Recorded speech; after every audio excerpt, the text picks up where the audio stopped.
L'émission Carnet de route se place au croisement des cultures chinoises et non chinoises en vous ouvrant les portes d'une Chine multiculturelle. Rubrique tourisme et culture décrypte pour vous les traditions ancestrales et les tendances plus actuelles.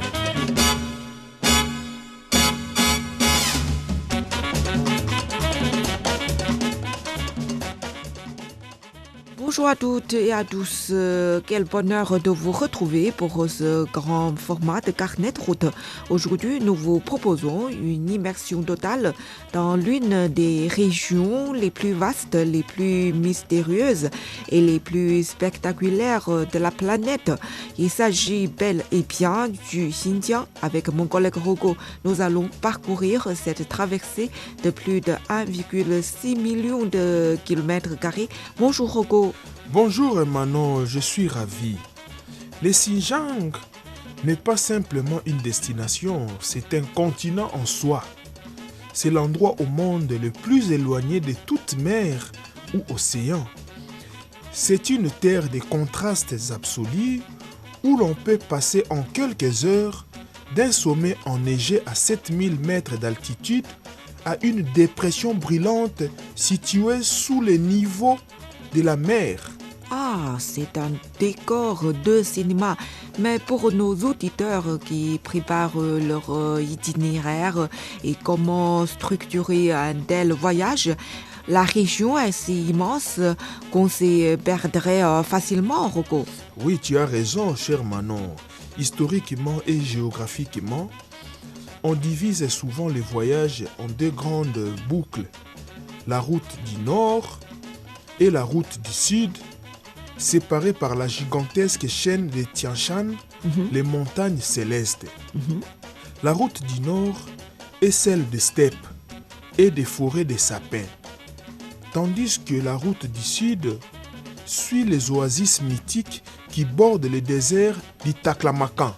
D'accord. Et commençons par le nord, Rocco. On entend souvent parler d'un lac surnommé la dernière larme de l'Atlantique. De quoi s'agit-il? Bon, c'est le lac Sairam Hu. C'est un joyau situé à 2000 mètres d'altitude. On l'appelle ainsi car c'est le point le plus oriental atteint par le courant d'air chaud et humide venant de l'Atlantique. L'eau est d'un bleu saphir si pur qu'on dirait un miroir posé entre les montagnes. Les locaux racontent que ce lac est né des larmes d'un couple d'amoureux tragiquement séparés. À vélo ou en voiture, cher Manon, faire le tour du lac est un moment de sérénité pure. On y voit des cygnes et au printemps, les rives sont couvertes de fleurs sauvages jaunes et mauves. Ah, d'accord.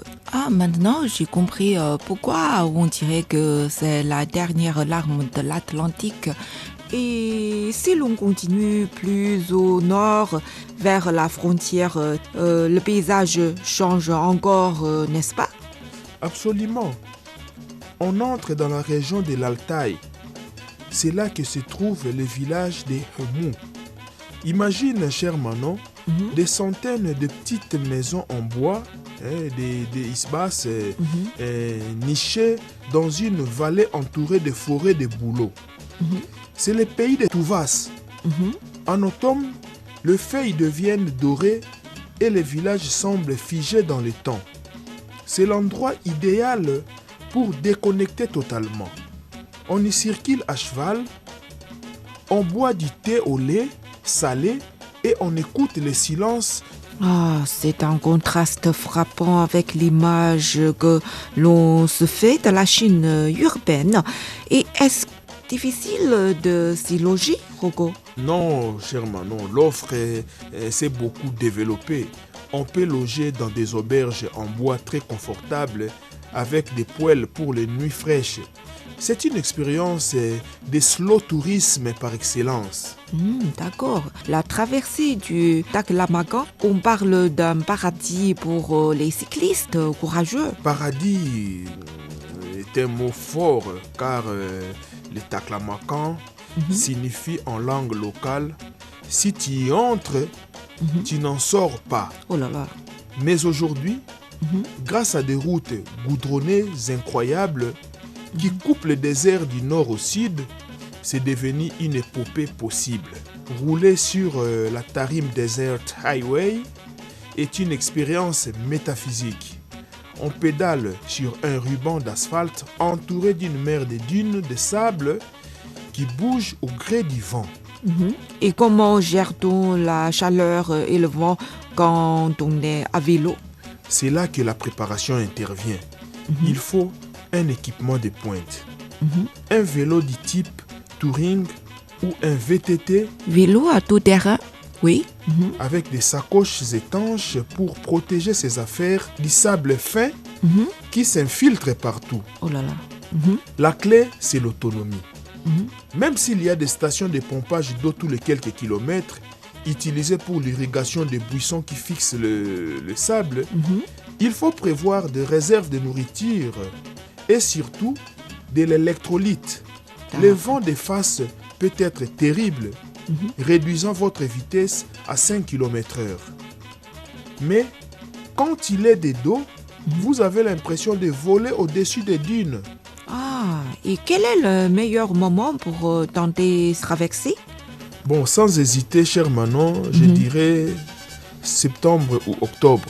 Ah, C'est le d'accord. moment où les forêts de peupliers de l'Euphrate, Populus Ephratica, qui bordent le fleuve Tarim, virent au jaune vif. D'accord. C'est un spectacle naturel, époustouflant.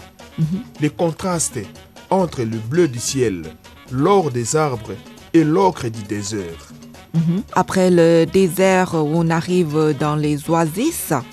Et Hugo, après les oasis, parlons de Kashgar, cette ville qui semble sortie tout droit des 1001 nuits. Ah, Kashgar ou Kashi, c'est l'âme du Xinjiang.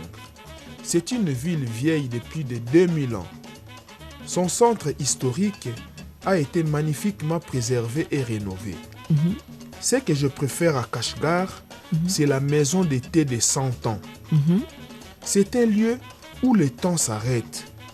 Les anciens s'y retrouvent, assis sur des tapis pour boire du thé aux épices ou à la rose, manger un morceau de penang et discuter pendant des heures. On y attend le son des instruments traditionnels comme le rawap. D'accord. On dit aussi que l'artisanat y est exceptionnel. C'est incroyable, cher Manon. Il y a des rues entières dédiées à un seul métier, la rue des chaudronniers, la rue des luthiers, la rue des potiers. Ah, d'accord. Donc vous voyez les artisans façonner le métal ou l'argile exactement comme le faisaient leurs ancêtres il y a 10 siècles. C'est une culture vivante, vibrante. Et n'oublions pas la mosquée Idka, la plus grande de Chine, avec sa façade jaune iconique qui domine la place centrale. Et un peu plus loin, il y a Turpa. On m'a dit que c'est là qu'on trouve l'eau la plus précieuse du désert, n'est-ce pas? Exactement. Turpan est célèbre pour ses carèzes. C'est un système hydraulique millénaire composé de puits reliés par des tunnels souterrains creusés à la main. Ils acheminent l'eau des montagnes sur des dizaines de kilomètres en évitant l'évaporation due à la chaleur extrême. Grâce à cela, Turpan est un immense jardin. On y mange les meilleurs raisins du monde, séchés dans des tours en briques ajourées que l'on voit partout.